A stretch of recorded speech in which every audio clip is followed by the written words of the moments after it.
Bogusław Radziwiłł. Kim był człowiek, który stał się symbolem zdrady narodowej w XVII-wiecznej Rzeczypospolitej? W dzisiejszym odcinku odkryjemy historię jednego z najbardziej kontrowersyjnych magnatów tamtych czasów.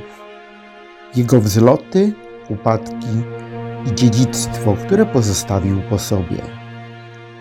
Bogusław Radziwiłł urodził się 3 maja 1620 roku. Był synem Janusza Radziwiłła, wojewody trockiego, i Elżbiety Zofii Hohenzollern, księżniczki pruskiej. Jego rodzina była jedną z najpotężniejszych w Rzeczypospolitej, co od najmłodszych lat kształtowało jego ambicje i poczucie wyjątkowości. Kilka miesięcy po narodzinach syna Janusz Radziwiłł zmarł i aktem ostatniej woli zobowiązał do opieki nad swoimi dziećmi swojego brata Krzysztofa Radziwiłła. W testamencie Janusz Radziwiłł nakazał, żeby Bogusław został wychowany w duchu ewangelickim w postronnych szkołach i gimnazjach z dala od kolegiów katolickich. Młody Bogusław otrzymał staranne wykształcenie, studiował w renomowanych europejskich ośrodkach, co otworzyło przed nim drzwi do najważniejszych dworów europejskich. Te kontakty miały w przyszłości odegrać kluczową rolę w jego życiu politycznym. W 1631 roku Bogusław wraz ze stryjem brał w Warszawie udział w obradach Sejmu, podczas których pozwolono mu zabrać głos w obecności króla.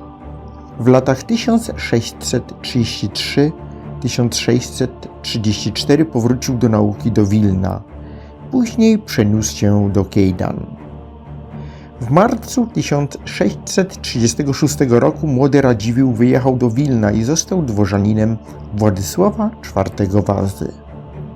W związku z tym sprawowana nad nim kuratela Krzysztofa Radziwiłła została zdjęta i rozpoczęła się samodzielna kariera księcia. Bogusław wzorem swojego ojca rozpoczął karierę wojskową już w młodym wieku. Młody Bogusław, żądny przygód, poszedł na wojnę. W 1638 roku zaciągnął się na służbę u księcia orańskiego Fryderyka Henryka. Brał udział w walkach w Niderlandach. Szybko zrezygnował jednak z życia wojskowego, wolał bowiem podróżować i zwiedzać Europę. 16 stycznia 1639 roku przybył do Paryża na chrzciny delfina Ludwika. Uzyskał audiencję u Ludwika XIII i podjął się sprawy polepszenia losu uwięzionego w niewoli francuskiej królewicza Jana Kazimierza Wazy. W maju 1640 roku Radziwiłł brał udział w walkach we Flandrii po stronie Niderlandów. W 1641 roku ponownie wyruszył na wojnę z Hiszpanią pod komendą księcia orańskiego Fryderyka Henryka. Na wieść o śmierci stryja Krzysztofa przybył jednak natychmiast na Litwę. Mając zaledwie 26 lat został pułkownikiem wojsk litewskich, a rok później mianowano go hetmanem polnym litewskim. Kilka lat później wplątał się w sprawę paszkwila przeciw królowi. Musiał uciekać z Rzeczypospolitej. Uciekł do Francji. Do Rzeczypospolitej przyjechał na elekcję w 1648 roku. Popierał na niej kandydaturę Jana Kazimierza Wazy. W trakcie powstania na Ukrainie Radziwiłł swoje regimenty do działań wojennych wprowadził dość późno, bo dopiero w 1651 roku, kiedy to stanął na ich czele jako dowódca wojsk cudzoziemskich w bitwie pod Beresteczkiem. Zdolny dowódca, ambitny polityk, ale i człowiek, który swoje własne interesy stawiał ponad dobro Rzeczypospolitej. Bogusław, podobnie jak jego kuzyn Janusz Radziwiłł, miał marzenie utworzyć niezależne księstwo na terenie Litwy. Księstwo, które znajdowałoby się pod protekcją jednej z europejskich potęg, takich jak Szwecja czy Brandenburgia. Było to marzenie o wielkiej władzy, ale również krok ku zdradzie. Moment, który na zawsze zapisał Bogusława Radziwiłła w annałach historii jako zdrajcę, nastąpił w 1655 roku. Wojna Rzeczypospolitej z Rosją doprowadziła do utraty licznych ziem litewskich. Janusz Radziwiłł podjął rozmowę ze Szwecją, poddając Litwę pod protekcję Karola X Gustawa, co miało powstrzymać dalszą ofensywę Moskwy. Wojska szwedzkie Karola X Gustawa wkroczyły na tereny Rzeczypospolitej, rozpoczynając potop szwedzki. W obliczu tej interwencji Bogusław wraz z Januszem Radziwiłłem podjął decyzję o zdradzie. W sierpniu 1655 roku w Kejdanach podpisali traktat, na mocy którego Litwa miała przejść pod protekcję Szwecji, a oni sami mieli stać się niezależnymi władcami tych terenów. W grudniu 1655 roku Bogusław Radziwiłł z Podlasia przez Mazowsze udał się ze swoimi oddziałami do Prus książęcych. 31 grudnia 1655 roku w Pasłęku spotkał się z królem szwedzkim Karolem X Gustawem i oddał się pod jego komendę. Dla wielu Polaków i Litwinów była to zdrada największego kalibru. Czyn, który osłabił i tak już nękaną problemami Rzeczypospolitą.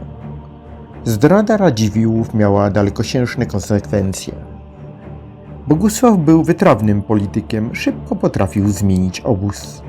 19 września 1657 roku w Welawie, a później 6 listopada 1657 roku w Bydgoszczy książę elektor brandenburski przy wydatnej pomocy Bogusława Radziwiłła podpisał traktat welawsko-bydgoski z królem polskim, na mocy którego Brandenburgia zobowiązała się do podjęcia działań wojennych przeciwko Szwecji. Radziwiłł, zdradziwszy króla szwedzkiego i uznawany zdrajcą w Rzeczypospolitej, oddał się pod opiekę Fryderyka Wilhelma Hohenzollerna. W lecie 1658 roku Bogusław Radziwiłł powrócił do Rzeczypospolitej. Przyjechał do Warszawy, aby uczestniczyć w obradach Sejmu. Szukał porozumienia i przyjaźni z dworem Jana II Kazimierza Wazy.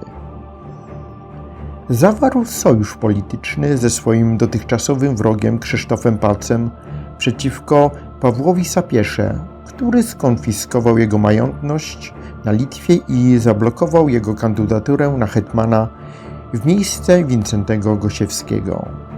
Po klęsce Szwedów i odbudowie Rzeczypospolitej Bogusław Radziwiłł znalazł się na marginesie polityki. Jego ambitne plany legły w gruzach, a reputacja została nieodwracalnie zniszczona. Choć dzięki swoim wpływom i koneksjom udało mu się uniknąć poważnych konsekwencji, nigdy nie odzyskał dawnej potęgi. Związany z dworem brandenburskim spędził ostatnie lata swojego życia w Niemczech, gdzie zmarł 31 grudnia 1669 roku. Postać Bogusława Radziwiłła na stałe zapisała się w polskiej kulturze i literaturze. Jako jeden z głównych antagonistów w potopie Henryka Sienkiewicza został przedstawiony jako archetyp zdradzieckiego magnata, dla którego liczył się tylko własna władza. Jego historia stała się symbolem tego, jak osobiste ambicje mogą doprowadzić do upadku. Dziś pamiętany jest bardziej jako zdrajca niż wielki polityk, ale jego życie to także przestroga, pokazująca, że zdrada i egoizm prowadzą do moralnej i politycznej zguby.